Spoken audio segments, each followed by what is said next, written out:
Assalamu alaikum viewers, welcome to my channel.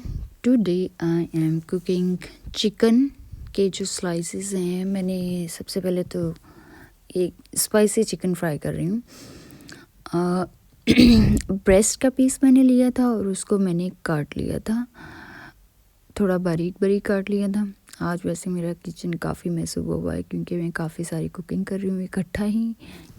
Chicken के pieces को मैंने काट लिया बहुत अच्छे तरीके से, बारीक बारीक, ना बहुत मोटे ना बहुत बारीक। और उसके बाद मैंने इसमें ऐड किया है black pepper, black salt, sauce, peri peri, mustard sauce, chilli sauce और लहसुन अदरक का पेस्ट। और इसके अंदर लेमन ऐड किया मैंने। और इसके बाद इसको मैंने रखा है 1 से 2 घंटे के लिए। बहुत सारा जो स्पाइस था वो इसके अंदर मिक्स हो गया और देन मैंने फ्राई करके सर्व कर दिया। बहुत अच्छा बना था, बहुत मज़े का। I hope you like this video.